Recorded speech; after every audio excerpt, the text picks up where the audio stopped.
নমস্কার, ৭২ ঘন্টা চ্যানেলে আপনাদের সবাইকে স্বাগতম। তো আমরা এই মুহূর্তে পৌঁছে গেছি মাধ্যমিকের টপারের বাড়িতে। তো এই জায়গায় পৌঁছাতে গিয়ে আমাদের অনেকটা জ্যামেতে ফাঁসতে হয়েছে। আর শেষমেশ এটাই বলবো কি, দাদা বলুন আপনার মাধ্যমিকের নাম্বার কত ছিল? আমি মাধ্যমিকে 525 পেয়েছি। 525? 525? এই 525? আরে রং নাম্বারকে ডায়াল করেছে, আমাকে বললো আরে এ টপার নয়, 525 পেয়েছে। মাধ্যমিকে টপ নাম্বার কত ছিল? 696। মানে 525 মাইনাস 700। 525 মাইনাস 700, 175। আবে এ তো শেষের দিক দিয়ে প্রথম হয়েছে। আমি তো মাধ্যমিকে পাস, ভাই এ তো হামাগুড়ি দিয়ে পাস করেছে। দিক দিয়ে না হলেও আমি তো শেষের দিক দিয়ে হয়েছি না। আরে ক্যামেরাম্যান দেখছো কি? আই কন্টাক্ট শুরু করবে নাকি? লাইন মারবে নাকি আমার সাথে?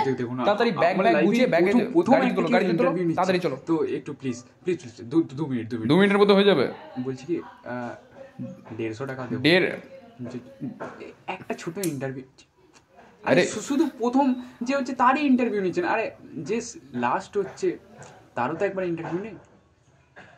150 দেখো, 150 টাকায় হবে না, 5 টাকা বেশি দিতে হবে। আমি 5 টাকা বাড়িয়ে দেবো। ঠিক আছে ওই আমার ক্যামেরা স্টার্ট করো তো, 2 মিনিটে শেষ হয়ে যাবে। নাও স্টার্ট করো। ওকে, তো মিস্টার দেবজিৎ পাল বলুন আপনার মাধ্যমিকের নাম্বার কত পেয়েছেন? 175। আপনার নাম্বারটা বলে লজ্জা লাগে না? না না, লজ্জার কি আছে? আরে লজ্জার কি আছে? আমি নিজেকে গর্ববতী মনে করি যে আমি পাস করেছি। ওটা গর্বিত? হ্যাঁ গর্বিত, আমি নিজেকে গর্বিত মনে করি। আচ্ছা, আপনি যে পাস করেছেন এর পেছনে হাত কার রয়েছে? প্রথমে তো আমার পেছনে মা বাবার অনেক বড় হাত আছে। না দেখো, মা বাবা বলতো যে পড়ে নে, পড়তে বস, অল টাইম সব সময় 24 ঘন্টায় আমাকে বলতো কি পড়তে বস, না পড়লে তুই ফেল করে যাবি। এই কারণে আমার ফোন কেড়ে নিয়েছিল। 24 ঘন্টা আমাকে বলতো পড়তে বস, পড়তে যা, স্কুল যা। আরে আমার মাথাটা সত্যি খারাপ হয়ে গেছিলো। তো আমি কি করতাম, পড়তে বসলে আমার ফোন কেড়ে নিত। তো আমি দিমাগের ভেতরে ইম্যাজিন করতাম ক্রিকেট খেলছি, আমি নিজেই বল করছি, স্পিন বল করছি, নিজেই ব্যাট করছি, নিজেই বল কুড়িয়ে আনছি, নিজেই সব কিছু করছি, নিজেই আউট হয়ে যাচ্ছি। আমি দিমাগের ভিতরে সব কিছু ভেবে নিতাম। আমাকে ফোন দিত না, পড়তে বসলে ফোনটা আমার কেড়ে নিত। তো আমি দিমাগের ভেতরে সব কিছু ইম্যাজিন করে আমি সব কিছু করতাম। আচ্ছা, আপনি যেই শেষের দিক দিয়ে পাস করেছেন এর পেছনে মা বাবার অনুদান রয়েছে, তাই তো? না, শুধু মা বাবার অনুদান নয়, এর মধ্যে আমার বন্ধুও রয়েছে। বন্ধুর যে গার্লফ্রেন্ড সেও রয়েছে। আচ্ছা, একটু এক্সপ্লেন করে বলতে পারবেন? পরীক্ষার যখন 6 মাস বাকি, আমি বন্ধুর সাথে ঘুরি, একটু মানে ঘোরাফেরা একটু বেশিই চলে। কিন্তু আমার বন্ধুর গার্লফ্রেন্ড থাকে, দেখে আমি একটু জেলাস ফিল করি। আমি ভাবি কি পাড়া প্রতিবেশী সবার গার্লফ্রেন্ড আছে, আমি নিজে দেখছি।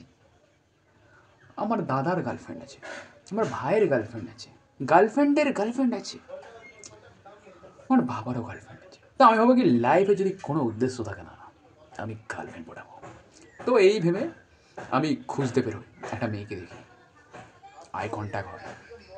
মেয়েটা সকালবেলায় স্নান টান করে হাতে ফুল নিয়ে রিলস বানাচ্ছে।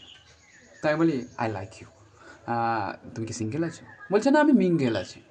বলি কী করা যাবে দেখো। এরপরে আমি ভেঙে পড়ি।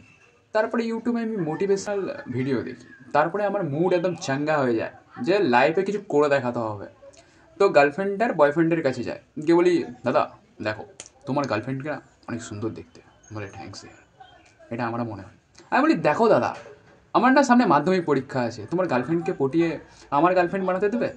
ও বলছে না। আমি বলি আমার না লাইফে স্বপ্ন আছে মাধ্যমিক পরীক্ষায় লেটার নিয়ে পাস করা। বাট ঠিক আছে, এই লেটারটা নে, অন্য একটা মেয়েকে গিয়ে দিয়ে আয়। তো লেটারটা নিয়ে আমি অন্য মেয়েটাকে দিই। ওই দাদাটা একটা গার্লফ্রেন্ড আছে, ও পর্যন্ত একটা মেয়েকে পটাতে চেষ্টা করছে। আমি এই দুনিয়ার কি হচ্ছে আমি অতটা ভাবি না, ঠিক আছে। তো আমি গিয়ে সেই মেয়েটাকে দিই, সেই মেয়েটা অ্যাকসেপ্ট করে। তো এই দাদাটার গার্লফ্রেন্ড ও হয়ে যায়, আর এই গার্লফ্রেন্ডটা সিঙ্গেল হয়ে যায়, যে হয় আমার। আমি ভাবি কি দাদা বোর হচ্ছে না তো? 50 টাকা এক্সট্রা দিতে হবে দাদা। হ্যাঁ, তো আমি ভাবি কি আমার গার্লফ্রেন্ড হয়ে গেছে, এবার আমি ফোকাস করবো পড়াশোনার দিকে, মাধ্যমিকের টপ। তো এইরকম আমার স্বপ্ন থাকে। আমার চোখ দিয়ে জল বেরিয়ে যায়। তো সেদিন আমি আর পড়তে বসি না, একটু ইমোশনাল হয়ে যায় না গার্লফ্রেন্ডকে নিয়ে। তারপরের দিন পড়তে বসি, তারপরের দিন স্কুলে দেখি আমার বন্ধুরা বাইক নিয়ে যাচ্ছে, আমার কাছে সাইকেল, আমার বাবারও সাইকেল, আমার 14 পুরুষের কাছেই সাইকেল ছিল। প্রথমে আমার বাবা সাইকেল দোকানে কাজ করতো, তারপরে কীভাবে বড় হয়েছে আমি জানি না। এসব কথা ভাবলেও ও হ্যালো, 2 মিনিট অনেকক্ষণ আগে হয়ে গেছে। তো হ্যাঁ, আমি তারপরের দিন স্কুলে বাইক নিয়ে যাই। এবার বাইক কি করে? এই যে বললে সাইকেল 14 পুরুষের আছে। না, বাইক বলতে দেখো আমরা তো জন্ম থেকে করি, মানে মিডিল ক্লাস একটা লেভেল আছে না, ওই লেভেলের নিচ থেকে ঘুরে যায়। তো বাবার সাইকেলটা থাকে, আমি একটা কাগজে মানে একটা বোর্ড থাকে, বোর্ড এরকম বাইরে বড় বোর্ড, বোর্ডেতে লিখে দিই কি কাওয়াসাকি নিনজা বাইক, দিয়ে আমার সাইকেলেতে দড়িতে বেঁধে দিই, বাস কাওয়াসাকি নিনজা বাইক নিয়ে স্কুলে যাই। সব মেয়েরা দেখে ফ্ল্যাট, ও কাওয়াসাকি নিনজা বাইক।